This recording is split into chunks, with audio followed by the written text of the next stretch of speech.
Autoline Daily is brought to you by Bridgestone, passion for excellence.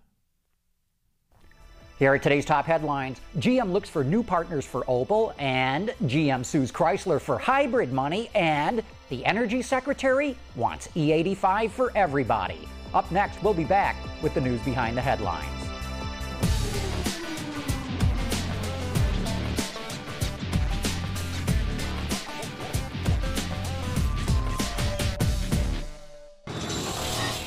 This is Autoline Daily for Wednesday, June 24th, 2009, and now the news.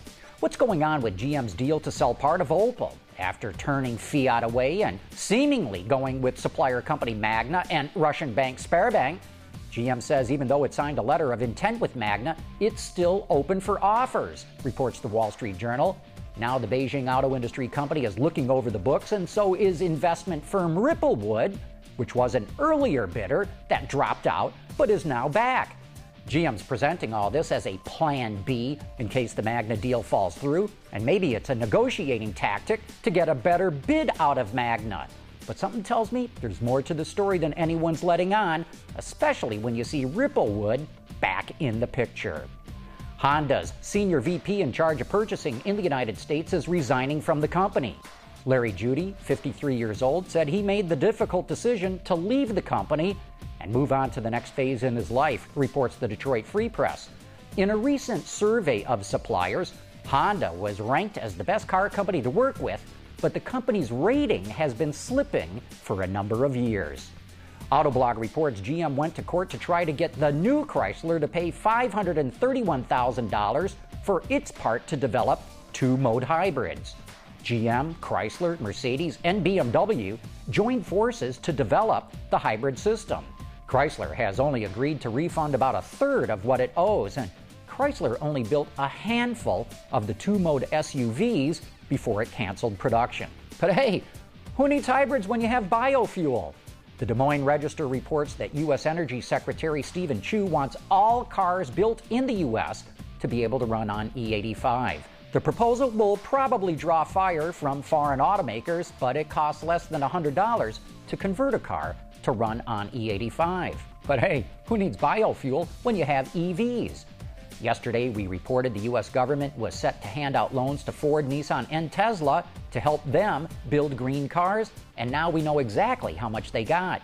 According to the Detroit News, Ford received just under $6 billion to retool and update factories. Nissan received $1.6 billion, 3 times what we reported yesterday, to build electric vehicles at its plant in Tennessee, and Tesla received $500 million to build a cheaper version of its EV. In an interview with a Chinese news site, Hummer CEO Jim Taylor says Sichuan Tengzhong Heavy Industrial Machinery Company will be an investor only in Hummer and will not run its day-to-day operations. According to Gasgoo.com, despite heavy criticism that Tengzhong doesn't know enough about the auto industry, Taylor believes the deal will work because Hummer executives bring all the experience and expertise they need to the table. The deal is expected to be completed by the end of August. Hey, coming up next, I respond to some of your questions and comments. We'll be back right after this.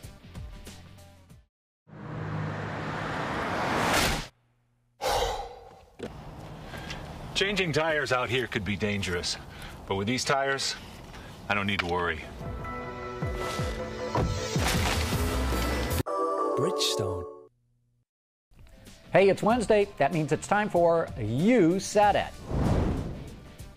Now, we get all kinds of comments and questions from you, our loyal audience. You Said It gives me a chance to respond. Tony Gray heard my criticism of J.D. Power's initial quality survey and wrote in to say, intercom buzzes. John, there's a Rocco and Annunzio from J.D. Power in Tucesia. You know, Tony, I'm sure J.D. Power is not happy with my criticism, but all I can say is I have an even bigger problem with the way Consumer Reports rates the quality of cars. Then Tom G asks a question a lot of people want to know about.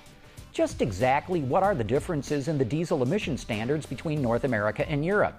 Tom, there's a number of differences, but the biggest one, and the one that causes the huge cost difference, is with NOx, oxides of nitrogen. Our current standard is about 1/4 less than what Europe has to meet. Or, to put it another way, European diesels put out roughly 4 times more NOx than what is allowed in the U.S. And finally, EJ wrote in about a report of Nissan getting retooling money to build electric cars in the U.S. Are you kidding me, he says? Nissan wants $500 million of U.S. taxpayer money? That's not even funny. Well, EJ, as you heard, it's not $500 million, it is $1.6 billion. This is a subject that's hit a raw nerve with a lot of people, but all I can say is I would much rather see Nissan building EVs and the batteries that go in them right here in the USA rather than importing them from Japan.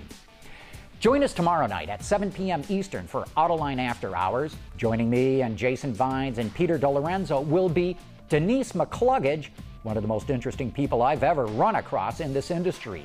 From race driver to journalist to opinionator, Denise has been a trailblazer for over 50 years.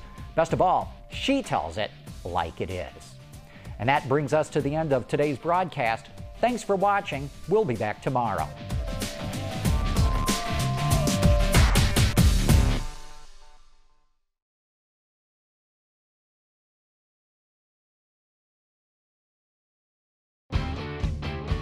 Visit our website for even more great content all week long.